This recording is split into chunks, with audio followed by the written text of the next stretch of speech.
तुम मुझे खून दो, मैं तुम्हें आज़ादी दूंगा जैसे आक्रामक विचारों को रखने वाले नेताजी सुभाष चंद्र बोस का जन्म 23 जनवरी सन 1897 को उड़ीसा के कटक शहर में हिंदू कास्ट परिवार में हुआ। उनके पिता का नाम जानकीनाथ बोस और मां का नाम प्रभावती बोस था। जानकीनाथ बोस कटक शहर के एक मशहूर वकील थे। उन्होंने कटक की महापालिका में लंबे समय तक काम किया था और वे बंगाल विधानसभा के सदस्य भी रहे थे। कटक के प्रोटेस्टेंट स्कूल से प्राइमरी शिक्षा पूर्ण कर 1909 में उन्होंने रेवेनशा कॉलेजिएट स्कूल में दाखिला लिया। 1915 में उन्होंने इंटरमीडिएट की परीक्षा बीमार होने के बावजूद द्वितीय श्रेणी से उत्तीर्ण की। 1916 में जब वे दर्शन शास्त्र ऑनर्स में बीए के छात्र थे तो किसी बात पर प्रेसिडेंसी कॉलेज के अध्यापकों और छात्रों के बीच झगड़ा हो गया। सुभाष ने छात्रों का नेतृत्व संभाला, जिसके कारण उन्हें प्रेसिडेंसी कॉलेज से 1 साल के लिए निकाल दिया गया और परीक्षा देने पर प्रतिबंध भी लगा दिया गया। पिता की इच्छा थी कि सुभाष इंडियन सिविल सर्विस में जाए, लेकिन सुभाष अभी से ही देश सेवा में लग जाना चाहते थे।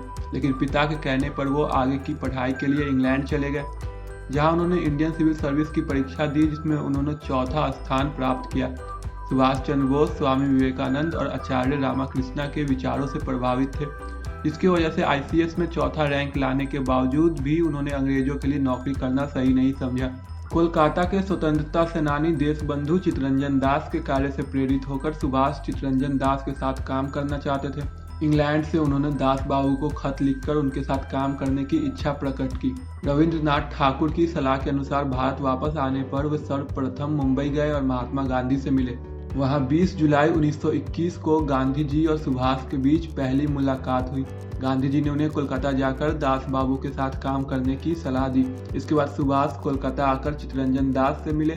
उन दिनों गांधी जी ने अंग्रेज सरकार के खिलाफ असहयोग आंदोलन चला रखा था। चित्तरंजन दास इस आंदोलन का बंगाल में नेतृत्व कर रहे थे। उनके साथ सुभाष चंद्र बोस इस आंदोलन में सहभागी हो गए। 1922 में चित्तरंजन दास ने कांग्रेस के अंतर्गत स्वराज पार्टी की स्थापना की। विधानसभा के अंदर से अंग्रेज सरकार का विरोध करने के लिए कोलकाता महापालिका का चुनाव स्वराज पार्टी ने लड़कर जीता और चित्तरंजन दास कोलकाता के महापौर बन गए। उन्होंने सुभाष चंद्र बोस को महापालिका का प्रमुख कार्यकारी अधिकारी बनाया। सुभाष चंद्र बोस ने अपने कार्यकाल में कोलकाता महापालिका का पूरा ढांचा और काम करने का तरीका ही बदल डाला।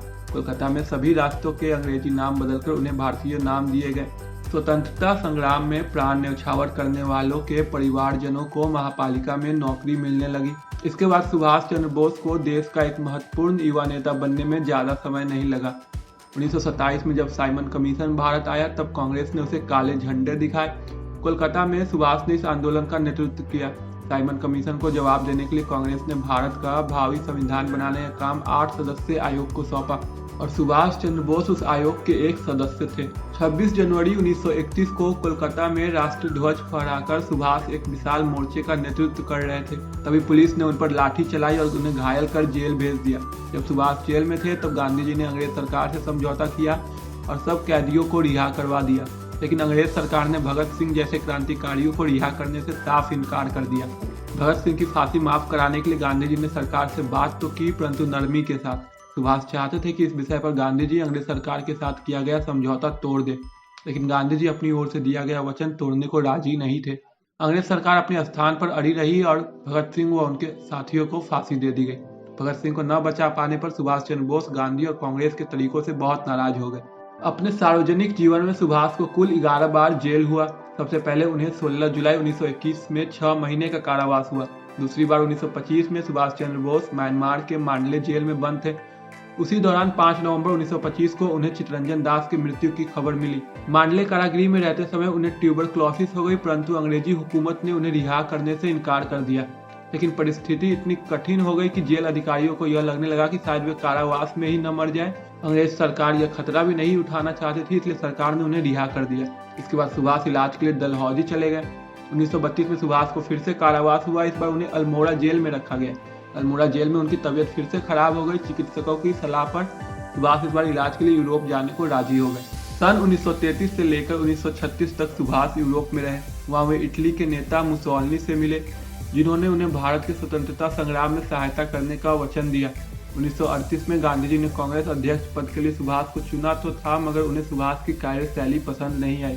इसी दौरान यूरोप में द्वितीय विश्व युद्ध के बादल छा गए थे। सुभाष चाहते थे कि इंग्लैंड की इस कठिनाई का लाभ उठाकर भारत का स्वतंत्रता संग्राम अधिक तेज किया जाए। उन्होंने अपने कार्यकाल में इस ओर कदम उठाना भी शुरू कर दिया था, परंतु गांधी जी इससे सहमत नहीं थे। 1939 में कांग्रेस अध्यक्ष पद का चुनाव जीतने के बावजूद उन्होंने अध्यक्ष पद से इस्तीफा दे दिया, क्योंकि गांधी उनके कार्यशैली से खुश नहीं थे। बर्लिन में सुभाष सर्वप्रथम रिबेनट्रोप जैसे जर्मनी के अन्य नेताओं से मिले। उन्होंने जर्मनी में भारतीय स्वतंत्रता संगठन और आजाद हिंद रेडियो की स्थापना की। इस दौरान सुभाष नेताजी के नाम से जाने जाने लगे। 29 मई 1942 के दिन सुभाष जर्मनी के सर्वोच्च नेता एडोल्फ हिटलर से मिले, लेकिन हिटलर को भारत के विषय में विशेष रुचि नहीं थी। उन्होंने सुभाष को सहायता का कोई स्पष्ट वचन नहीं दिया। अंत में सुभाष को पता लग गया कि हिटलर और जर्मनी से उन्हें कुछ नहीं मिलने वाला, तो वो जापान चले गए। जापान के प्रधानमंत्री जनरल हिदेकी तोजो ने नेताजी के व्यक्तित्व से प्रभावित होकर उन्हें सहयोग करने का आश्वासन दिया। 21 अक्टूबर 1943 के दिन नेताजी ने आजाद हिंद फौज की स्थापना की। पूर्वी एशिया में नेताजी ने अनेक भाषण देकर वहां के अस्थायी भारतीय लोगों से आजाद हिंद फौज में भर्ती होने और उसे आर्थिक मदद देने का आह्वान किया। उन्होंने अपने आह्वान में यह संदेश भी दिया, तुम मुझे खून दो, मैं तुम्हें आज़ादी दूंगा। द्वितीय विश्व युद्ध में जापान की हार के बाद नेताजी को नया रास्ता ढूंढना जरूरी था। उन्होंने रूस से सहायता मांगने का निश्चय किया था। 18 अगस्त 1945 को नेताजी हवाई जहाज से मंचूरिया की तरफ जा रहे थे। इस सफर के दौरान वे लापता हो गए। इस दिन के बाद वे कभी किसी को दिखाई नहीं दिए। 23 अगस्त 1945 को टोक्यो रेडियो ने बताया कि ताइवान के एक विमान दुर्घटना में नेताजी की मृत्यु हो गई। स्वतंत्रता के बाद भारत सरकार ने इस घटना की जांच करने के लिए 1956 और 1977 में 2 बार आयोग नियुक्त किए। दोनों बार यह नतीजा निकला कि नेताजी उस विमान दुर्घटना में ही मारे गए। 1999 में मनोज कुमार मुखर्जी के नेतृत्व में तीसरा आयोग बनाया गया। 2005 में ताइवान सरकार ने मुखर्जी आयोग को बताया कि 1945 में ताइवान की भूमि पर कोई हवाई जहाज दुर्घटनाग्रस्त हुआ ही नहीं था। 2005 में मुखर्जी आयोग ने भारत सरकार को अपनी रिपोर्ट पेश की, जिसमें उन्होंने कहा कि नेताजी की मृत्यु उस विमान दुर्घटना में होने का कोई सबूत नहीं है, लेकिन भारत सरकार ने मुखर्जी आयोग की रिपोर्ट को अस्वीकार कर दिया। 18 अगस्त 1945 के दिन नेताजी कहां लापता हो गए और उनका आगे क्या हुआ, यह भारतीय इतिहास का सबसे बड़ा रहस्य बनकर रह गया।